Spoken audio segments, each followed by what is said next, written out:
একটি ইঞ্জিনিয়ারিং ওয়ার্কশপে কাজ করতে গিয়ে শাফায়েত হোসেন নাইম নামের এক কিশোরের ডান পায়ের তালুতে ঢুকে পড়েছিল একটি পেরেক। অথচ হাসপাতালে যাওয়ার পর জরুরি বিভাগে কর্মরত সহকারী তার শরীরে পুশ করে দিল জলাতঙ্কের ভ্যাকসিন। আমি এখানে একটা গ্যারেজে কাজ করি, তো সেখানে কাজ করার অবস্থায় আমার পায়ে একটা পেরেক ফুটে গেছে। তখন আমি মুস্তাফা হাসপাতালে গেছিলাম। প্রথমে একটা এটিএস নিয়ে গেছিলাম বিটতে, তো তখন ডাক্তার আর দুইটা ইঞ্জেকশন লিখে দিয়েছিল, আমাকে মারছে।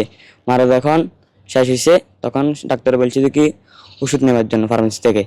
তো ওষুধ নিতে গেছি, আর তখন ফার্মেসিওয়ালা বলছে তোমাকে কি কুকুরে কামড়াচ্ছে না? আমি বলছি না। বিড়াল ছিটছে না? আমি বলছি না। তো তখন তাহলে তোমার কুকুর ইঞ্জেকশনটা কেন মারছে? আমি জানি না, আমাদেরকে যেটা লিখে দিছে সেটা আমি আপনাদেরকে দিছি, আপনারা দিছেন। তো এবারে ফার্মেসিওয়ালা গরম হয়ে হাসপাতাল গেছে। একবার জ্বর আসতেছে, আরেকবার জ্বর পড়তেছে, আবার আসতেছে।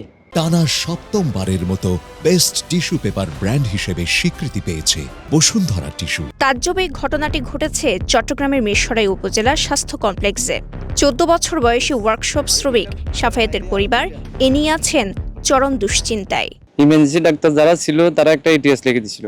এর ফলে কি করলো, তাদের পাশাপাশি যারা থাকে এরা কি করলো, একটা কুত্তের ইঞ্জেকশন লিখে দিল।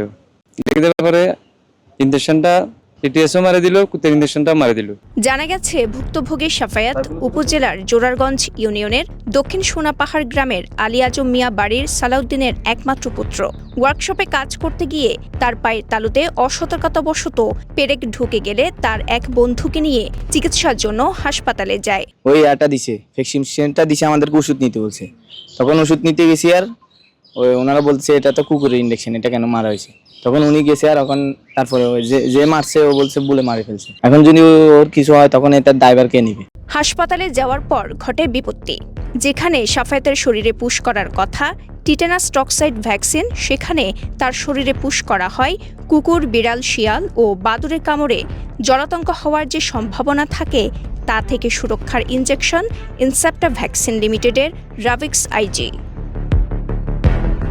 এই ঘটনার পর ভুক্তভোগী শাফায়েতের বাবা মিরসরাই উপজেলা স্বাস্থ্য কমপ্লেক্সে গিয়ে বড়কর্তা ডাক্তার মোহাম্মদ মিনহাজ উদ্দিনের দ্বারস্থ হলে তিনি তাদের জানিয়েছেন ভুলবশত জরুরি বিভাগের ইন্টার্নের সহকারী Nazmul Hasan rabies vaccine push করে। ওনাদেরকে প্রশ্ন করলাম, ওনারা বললো যে কি ঠিক আছে, উনি যেটা করছে সেটা অন্যায় করছে, ভুল করছে। যেদিন ইঞ্জেকশন দিয়েছে সেদিনও তার গাছ যাচ্ছিল, ফের হওয়ার দিনও গাছ যাচ্ছিল, জ্বর পড়তেছে এবং উঠতেছে।